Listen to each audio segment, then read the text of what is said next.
Tizo creates all-mineral sunscreen that fits into any skincare routine. Tizo sunscreens are lightweight, virtually invisible, and free of chemical sunscreens, so they're reef-friendly. Free of dyes, fragrances, and preservatives, it's elegant sunscreen you'll love and that loves your skin. Tizo Skincare is the perfect partner to our sunscreens in the fight against photoaging. With powerful antioxidants and benefit ingredients, Tizo Skincare helps diminish the visible signs of aging and prevents further damage. Visit tizoskin.com for more information. DMK is unlike any skincare company on Earth. Named after visionary founder Danae Montague King, DMK is committed to providing individualized products and treatment plans that heal skin on the cellular level, whether the condition concerns pigmentation, acne, inflammation, or signs of aging. DMK is home to the original enzyme mask, the game-changing formula that sends oxygenating, tightening, and exfoliating signals into the skin to enact changes in skin structures from the inside out. At DMK, we believe everyone deserves to feel the confidence that comes with healthy, beautiful skin. Learn more at DanaeMKing.com. That's DANNEM King.com.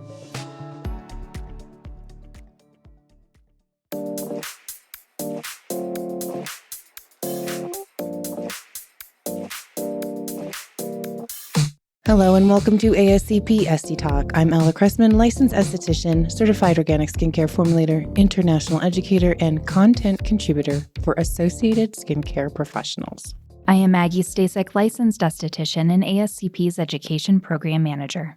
So we have a shout out, super cute. I want to really share just a little excerpt of this email that we got from Melissa Levitt, or Leave It, but she was commenting on our ingredient scanning apps. I'm glad to know that you also had an experience like mine. But she wrote this part and I just wanted to share it with everyone because it was so touching.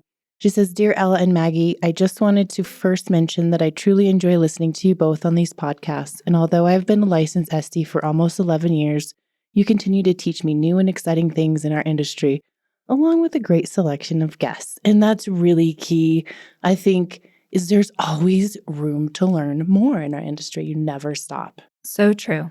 So speaking of learning, you know about this, right? It came out in March 6, 2024. And a lot of people are calling it the Benzene report, but there is actually a Benzene report somewhere. But in our industry specifically, I think it's the first time it's it's more affected the professional industry, but you've heard about the Benzene report, right? Yeah, it's crazy. Actually, I have seen it both in aesthetic newsletters, journals, even in consumer news. It's everywhere. Everyone is talking about it, and it's very interesting. So let's just dive right in. First of all, it's the independent lab, Valisure, who submitted a citizen petition to the FDA. And what it is requesting a recall and suspension of sales of products containing benzoyl peroxide. It's a huge deal because there's a lot of products specifically targeting acne that have this ingredient in there. Here's the thing. They're saying that benzene, a known carcinogen, can form in both prescription and over-the-counter benzoyl peroxide products at unacceptably high levels. Let's talk about that in detail because this particular report, I think it's very valuable. I think what we should talk about today especially is who is this lab, what is this actual testing, and how did we get here? So first, let's talk about benzene. What is benzene? Benzene is in a lot of places, if we're being fair. It's a chemical that is colorless or light yellow at room temperature. So when it cools. I don't know how they know, but it has a sweet odor. They're sniffing it in the lab. Is that Ella or benzene? Either way, it's highly flammable. Benzene evaporates into the air very quickly. Its vapor is heavier than air, and it may sink into low-lying areas. So gathering in valleys or in nooks and such. It dissolves only a little bit in water, but it does float to the top, which is interesting. And benzene is formed from both natural processes and human activities. So this is super sexy. Natural sources of benzene include volcanoes, Ooh. forest fires, crude oil, gasoline, and cigarette smoke. Benzene is widely used in the United States. It ranks in the top 20 chemicals for production volume. And a lot of industries use benzene. A lot of times it's to make other chemicals or to make actual tangible things like plastics, resins, nylon, synthetic fibers. Also, it can be used in lubricants for machinery, in rubbers, in dyes, detergents, drugs, pesticides. Nothing really that I want to have all the time in my life, but we'll see. Let's talk about why it's bad. So benzene is in a lot of places, in a lot of industry, but why is it bad, especially when we're talking about personal care items? Personal care items that we're putting on our body, spraying, applying, letting it dissolve into. So benzene is really bad. It's a known carcinogen, and it's known to cause this malefic cells by encouraging them to not work correctly. For example, with bone marrow, benzene's influence will cause that to not produce enough red blood cells, and this could lead to anemia. Also, as far as the immune system is concerned, it can change blood levels, or it has an influence on these blood levels of antibodies, causing the loss of white blood cells, so not able to function fully.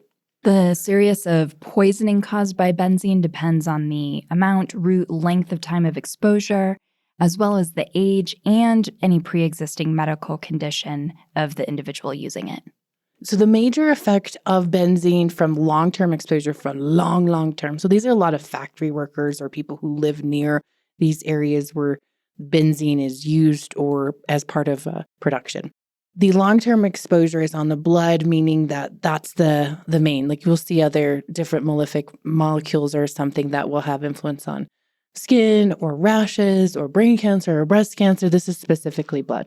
It causes harmful effects on bone marrow, as we mentioned, especially the reduction in red blood cells, leading to a lot of hosts of other problems. Some women who breathe high levels of benzene for many months, because why wouldn't you, I guess, had irregular menstrual periods and a decrease in the size of their ovaries. And it's not known whether benzene exposure affects the developing fetus in pregnant women or fertility in men. I think these are for people who lived around these production facilities that use this. Makes sense, yeah. And same thing for animals that inhabited around that area. They would have lower birth weights, delayed bone formation, bone marrow damage when pregnant with these animals than living near these exposure opportunities. Okay, so Valisure is the lab that is responsible for releasing this information on benzene. What's cool about Valisure is they're not paid for by anybody. They're independent, and they're at the forefront of what they call addressing a critical gap in the healthcare supply chain through independent quality assurance. They started out by looking at prescription drugs. What they found, or what they were hypothesizing, is that part of this was sourcing opportunities or different ingredients that would go into these pills were harmful. In 2019 was the first time that they released a report, and it was for the drug valsartan, which sounds like an evil Disney villain. It does. I'm not exactly sure what it does, but they found that as part of that formula, there was some human carcinogens in the mix. So they sent another one of these citizen petitions. In 2020, they detected some malefic ingredients in metformin in these different batches and the controlled substances. So they again sent a citizen's petition to the FDA, basically saying, you got to check this out. And then they also checked out Zantac in 2019. Same thing. You got to check this out. We've got to be more mindful. They're like a watchdog's lab, I guess is the best way to say it. In 2020, things kind of shifted. At that time, everyone in the world was making hand sanitizer. Mm-hmm. And a lot of that kept these laboratories or production facilities afloat, or even liquor companies afloat, because they had these special permissions when their government said shut everything down. Like, oh, but wait a minute, we're making hand sanitizer. The problem was, at this point, they were bringing in like a lot of restriction lifts, like, yes, we need more, just go for it. So they found that so Valisure decided, hey, let's check this out. And they found that there was benzene in some of this hand sanitizer. So something meant to be good for you, probably, possibly, could be harmful. And the reason that was the case was there was an extra ingredient, it was methanol, I think, that was used in the production of some of these hand sanitizers. And benzene loves methanol, so it would attach to it and then it would get in. So it's not like an extra ingredient, it was just a coincidence, an unhappy happenstance. In 2021, they expanded their search for benzene. Now they were on the case and they found it in spray products like antiperspirants and such. And in that case, it was attaching to the propellant. They said, oh, let's check out dry shampoo. Again, attached to the propellant, which was butane. There's a lot of different propellants that they were suspecting that it was attaching to. I just remember specifically butane was one of them. Hold that thought. We'll be right back. Are you interested in providing results-driven treatment services? Join a team of like-minded individuals who share your passion and support your success. With more than 1,000 franchised locations in 49 states, Massage Envy is not only the nation's #1 provider of massage services collectively across its franchise network, but also a national leader in skincare. Start or grow your career at a Massage Envy franchised location. Visit massageenvy.com/SDcareers for full details.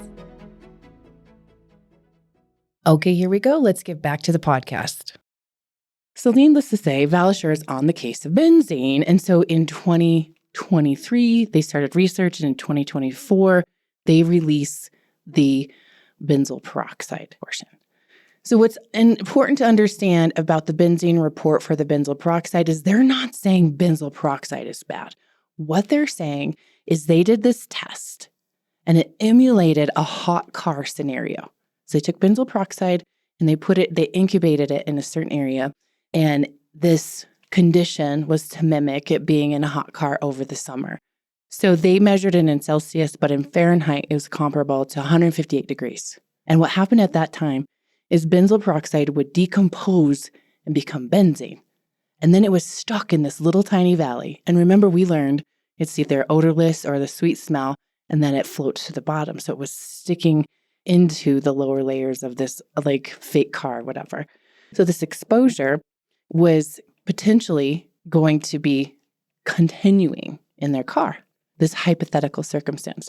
So in my mind, I think what they're thinking is, oh, teenagers or whomever has these acne puts their stuff in their bag, takes their bag with them, leaves their bag in their car, and this could be potentially harmful. It's really interesting. So first of all, what is Valishure's issue with benzene? Is that all they study? It's the rolling issue, I think. I think it started out with something different and they had these aha. Yeah. I think that's a fair question, though, because now they're on to these other scenarios. Yeah. I would love to understand what or how they pick these things. Like maybe one of their laboratory people has a teenage kid and saw benzoyl peroxide. And when you look at the molecule of benzoyl peroxide next to the molecule of benzene, it's like two, let's just say this is a very unscientific explanation. Benzoyl peroxide looks like two wheels or like a dumbbell, like a barbell. And benzene looks like just one of the weights. Yeah. So it would be, in my mind, the decomposition is that bar that connects the two weights, and it's just two benzenes. So that's what it to me. So I imagine there was probably some sort of if-then scenario. Now they're hot on the case of benzene, so I'm curious to see what else might come out. Or maybe just like they switched in 2020, they'll switch on to something else. You personally, as both a consumer and an esthetician, what is your feeling about this specifically to benzoyl peroxide? Because when I hear this, I think, who's leaving their benzoyl peroxide or their acne spot treatment in their car and it's going to heat up to 150 degrees and then now they have this bottle of carcinogenic spot treatment? I think that it's a rolling, interesting. I think they're trying to grab onto, I don't know, this is my opinion. I think they're trying to grab onto the momentum that they've had of showing that this could be a problem. Look at this, look at this, look at it. Red flag over here, red flag over here. Benzene's a problem. We've seen it in all these other places, is what I'm imagining they're saying. See, this could be, this could be, this could be. I don't know.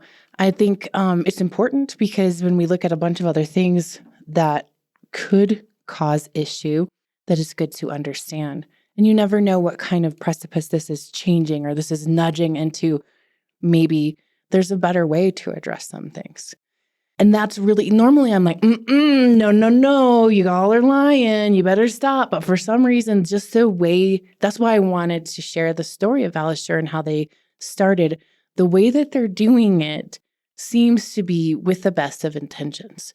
If you were to look at this benzene report, you'd go, duh, don't leave it in your car. Don't leave it in your shower. Don't leave it anywhere where it's going to have temperature irregularities, obviously. But when you look at the whole story of everything, I think they're trying to draw attention to something that they feel is harmful. I feel, as a moon goddess woman, I feel their intention is pure. Because they're not profiting from any of this. And they're calling out some really big brands on this, too. Well, people have had opinion that it is a hormone disruptor, for instance, or that benzoyl peroxide is not the best ingredient for treating acne, that there are better other alternatives. I think that's a thing. So they might have attached to that too. And I think there are better options. The other thing people need to understand with benzoyl peroxide is this marketing machine that's been acne product. It's in prescription, but it's also in these over-the-counter kind of carelessly, in my opinion. Because for me, it's a bacteria, like it's going to seek out bacteria and kill. That's why it's so effective. But not all acne is a bacteria problem. So it can be actually more harmful for acne specifically. But you think, well, no, this says acne. I have acne. Now I have worse acne. I better do more. Yeah. And not all bacteria is a problem. Right. It's a balance. And when I look at those type of products, I don't really recommend personally that people go on those because I think there's other ways to address it, whether it's changing the microbiome in hydration or with different microbes, an introduction of a different microbe to balance it out. And if someone would want to use benzoyl peroxide, I suggest it be a single cycle, not ongoing, because that's my opinion though. I'm curious too. I think that seeing this report, I've used benzoyl peroxide personally, and seeing this report makes me go, well, shoot, maybe I shouldn't. And I've always kind of had that in the back of my mind, seeing some of the issues that have come up with benzoyl peroxide before. But I use it anyway and think, well, it's fine. And then you see this report come out, and I think those concerns come up again, that this probably isn't the best product, but I have the product, I'm using it anyway. And I think you kind of hit on something super important. So that's where we'll round this conversation out, is what you should know about the benzene report is that it's opening a door for more understanding, in my opinion. It's not saying benzoyl peroxide is bad. It's not. So that's clear. If you're using it and you're doing well, it's not saying benzoyl peroxide is bad. It's saying heating it up is bad. So there you go. Don't put it in the microwave. Don't put it in the microwave. Don't put it in the oven. Don't put it in your car. All of those things. And the other thing that's important is decipher real concern from fear-mongering. Read the reports to understand, because I got to tell you, when this first came out, it was like, what's going, like the sky is falling. Oh no, we can't use any acne product whatsoever, which is not what it's saying. Now, listeners, we really want to hear from you. Have you heard of the benzene report? Are your clients asking about it? Comment on our social media posts or send us an email at getconnected@ascpskincare.com. We want to know all the details. In the meantime, thank you for listening to ASCP Esty Talk. For more information on this episode, or for ways to connect with Maggie or myself, or to learn more about ASCP, check out the show notes. And stay tuned for the next episode of ASCP Esty Talk.